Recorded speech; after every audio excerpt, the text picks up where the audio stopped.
if you said you would prefer to live in Sparta or the courts of Persia, obviously I know which one I go for. Right. But in terms of intellectual influence upon Britain, for example, the Greeks, it was very important in 410 that the Athenian democratic model was allowed to develop and crystallize.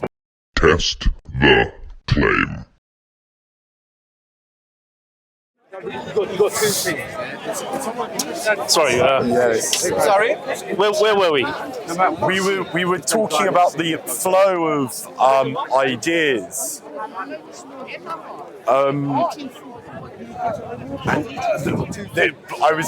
I came over. I was admiring the flag of Syrus, and I think we were reminiscing over what was a incredibly rich and atmospheric culture, relatively speaking, a very, I'd say, a great empire throughout history. You know, what is there not to love about the Persian? At the end of the day, I am pleased that the Greeks won at Marathon and Salamis. But you know, that doesn't mean I don't love, you know, the Lamassus and so on. Yes. But that's interesting because Heraclitus, having lived, I think he was from Samos, if I'm not mistaken. He had lived there quite happily while it was under Persian control. And it wasn't until the Greeks recaptured it that he condemned himself to the Temple of Artemis for the remainder of his life, only coming out of the temple to play with the children when they would gather outside. But he said some quite damning things about the Greeks following their reconquest. Yes. I think it's the island of Samos, if I'm not. I mean, if you said you would prefer to live in Sparta or the courts of Persia, obviously I know which one I go for. Right. But in terms of intellectual influence upon Britain, for example, the Greeks, it was very important in 410 that the Athenian democratic model was allowed to develop and crystallize. And if it had been prevented from doing so, it is unlikely that the political development would have moved in the same way it did later on, especially in European history. I don't think there's. I'm a student of the philosophical teachings of Zarathustra. I don't think there's necessarily anything in those teachings that deters us from the establishment of democracy. Zarathustra refers to something called kshatraverya, roughly translated as righteous dominion. And I guess this could be encapsulated by any type of governance or any method of governance, as long as it embodies the types of moral thinking, the types of principles that are sort of the foundation of Zarathustra's sort of moral worldview. So I don't see anything inherently wrong with the model of governance, for example, established by Cyrus the Great, the system of satrapy and so on. But it's all predicated on the moral integrity of its figurehead. Yes. So I'm a proponent somewhat of the idea of philosopher kingship. Yes. For example. So why do you think? I'm assuming from what you said that you're a proponent of democracy or some sort of democratic framework. From what you have just said, it doesn't sound like the fundamental values and principles underpinning Persian culture are necessarily antithetical to democracy. Right. But I just think if Darius, as a political move, he would have arrived in Athens and he would have certainly subjugated it, or at least put it under that system you just mentioned. The satrapy. Yeah, satrapy. Yeah. So this wouldn't have had that critical time to first. But from what it sounds like you're saying, there's no fundamental. You could have a system of philosopher kings, a system that represents the people. What kind of teachings are found in the Persian tradition? So as I mentioned, I'm a student of the philosophical teachings of Zarathustra. They are transmitted to us, preserved in what are called the Gathas. So that illuminates part of the relationship between the older Western language and the oldest form of Sanskrit. So the Gathas are to Zoroastrianism what the Gitas are to the Sanskrit-speaking tradition. So they are a set of rhythmic poems dating back, based on linguistic analysis, some 3,500 years or so. Okay. And therein, that reminds me, you brought up Soma specifically. Yes. So I'd like to hear what your thoughts on Soma. Well, and I'll give you the Zoroastrian take on it. In Indian mythology, the story goes, I think there are a couple of them, but the general theme is that an eagle went up and stole the substance from the gods. And I also think that it's his name Indus. He was brought into India from the invasions or migrations, whatever, from the Aryans. So, and he drinks Soma as well. So, but apparently the Soma was consumed when reading and composing the Vedas. Right. So when I do philosophy, and I think it's very interesting that especially in the Greek tradition, there's certainly a source of mental state that's you try and adopt when you do philosophy. Perhaps but with the Indian tradition, you're in a very different mental state when you explore ideas, which is helped by this Soma. I want to really make it, but I looked online and there are lots of conflicting accounts as to what was actually in it. But I know the Persians had it as well. Soma to the Indians is Halma to the Iranians. Okay. So this would have been an intoxicant common found amongst the Indo-Iranian people, and then carried down into the Iranian and Indo-Aryan societies after the split. Zarathustra is very careful to advise us against the practice of consuming this particular intoxicant. I get asked that question every week. What is it? It's the royal standard of King Cyrus the Great. Right, okay. No political affiliations. No. I like my flags, but I don't recognise that one. King Cyrus the Great, the founder of the Persian Empire. Right, fantastic, love it. Carry on, sorry. Good, that's what's the reason? I'm sorry, hope you don't mind. I'll come back to your question. No problem, but please don't disappear. I'd like to discuss it. So Zarathustra is well aware of the practice of the consumption of Halma, or to the Indians, Soma. And I suppose just as an academic point, some scholars assume that it's an ephedrine-based intoxicant, or some sort of ephedra. In case you're thinking of trying to concoct it. Yeah. Thanks. Zarathustra, and actually I think this is a...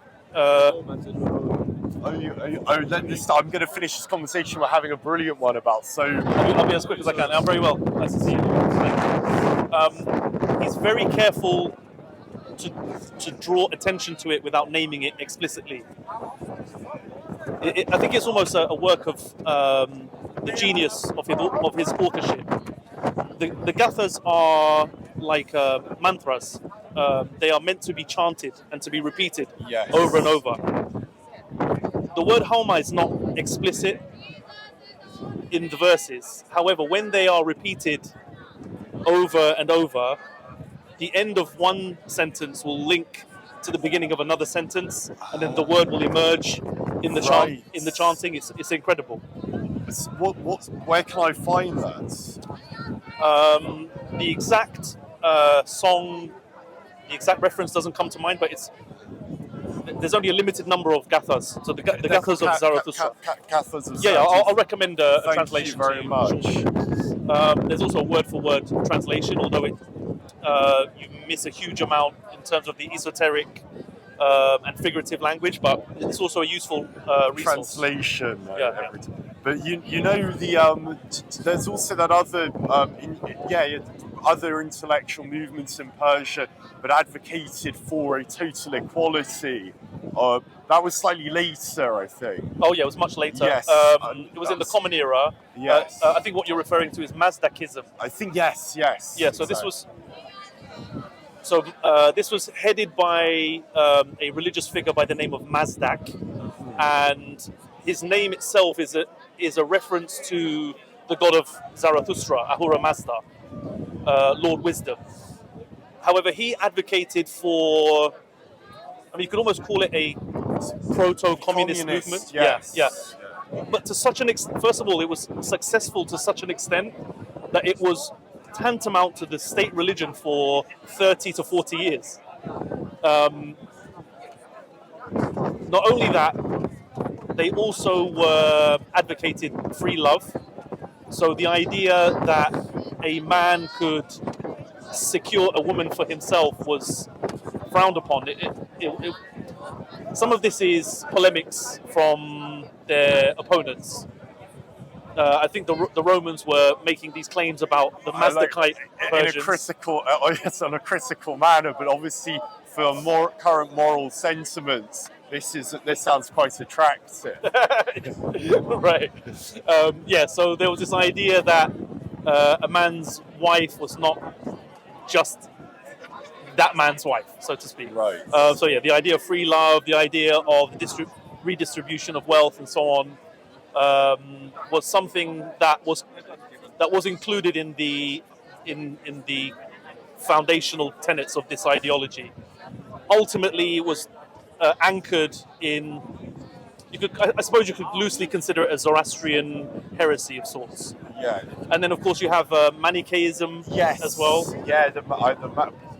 I've tried. I don't know enough about the Manichaeism. So Mani, the figurehead of Manichaeism, after whom the religious movement was named, was someone of Persian nobility in birth, but born in Mesopotamia. He attempted to synthesize, with the support of his patron in the Sasanian dynasty, Shapur I, King Shapur I. He attempted to synthesize Buddhism, Christianity, and Zoroastrianism. Interestingly, I think this is in the 3rd century.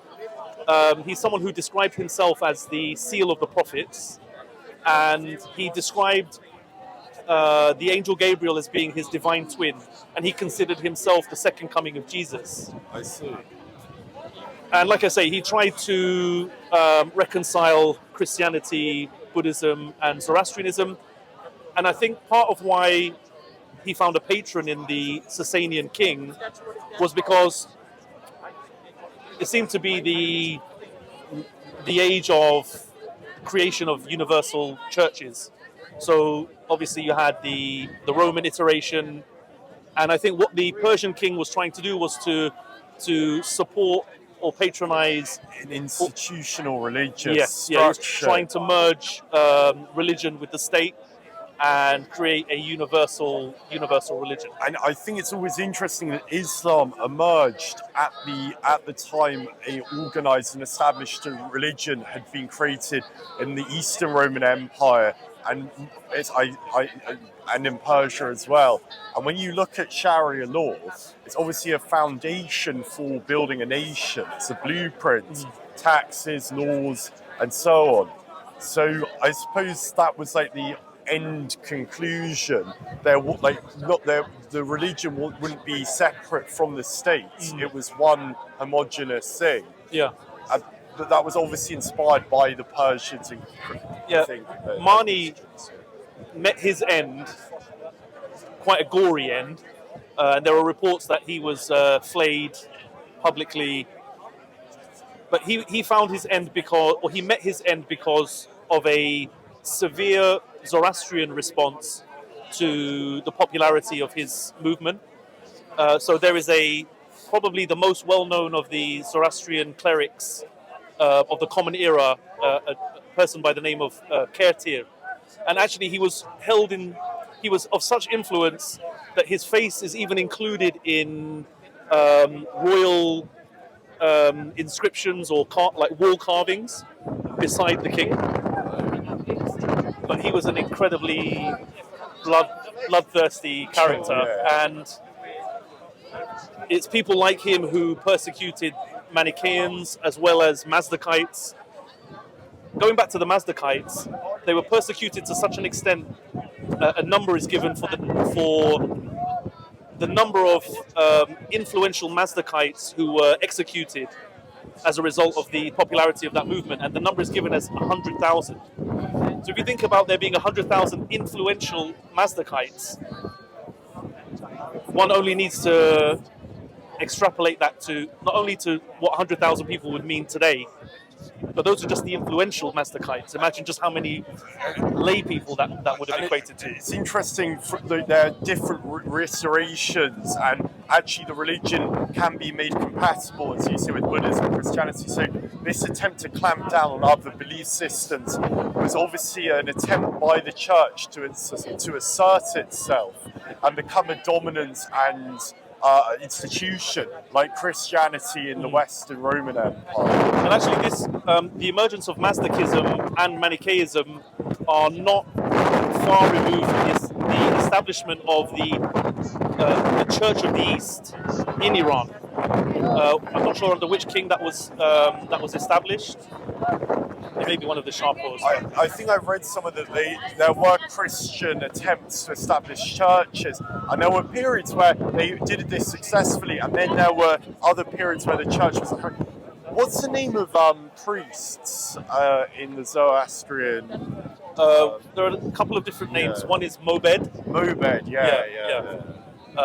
And then in the Semitic world, they were known.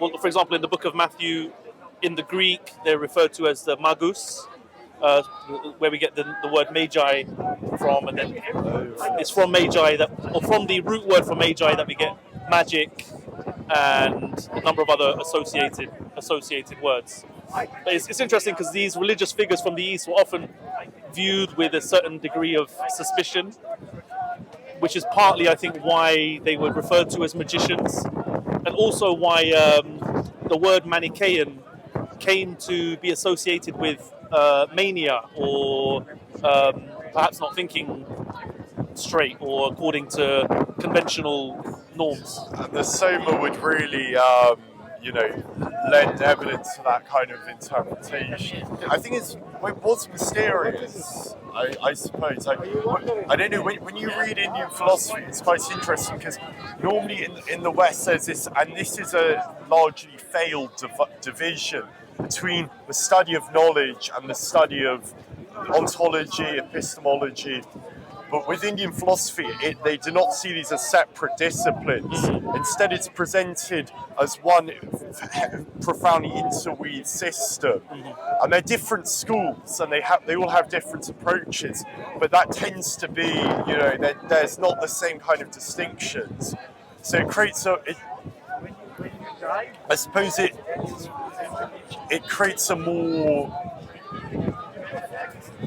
maybe structured set of beliefs, or at least it's like you can't really disattach some of the religious principles to the philosophical ideas. There's more ambiguity.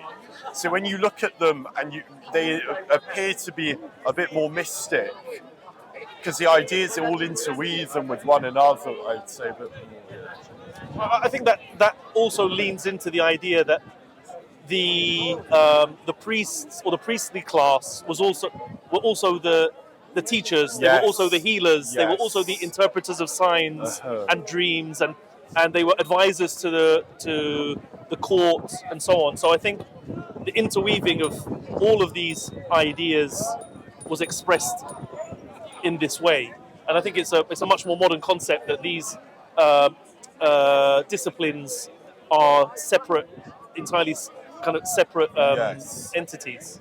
Well, I think there's some degree of use by categorizing them, but ultimately it's almost impossible to do it fully. So, I mean, Anyway, thank you very much. Thank you. What's your name? Strabo. I'm Cyrus. Cyrus, oh, glorious name. Thank you, Cyrus. Thanks so much. It's been a pleasure. It really has been. No, I didn't think the conversation got this good at Speaker's Corner. It's like one of the rarely great ones. That's very kind of you. Thank you. I'll definitely, hopefully I'll see you again. I look forward to it. Yeah, thank you. Enjoy the rest of the weekend.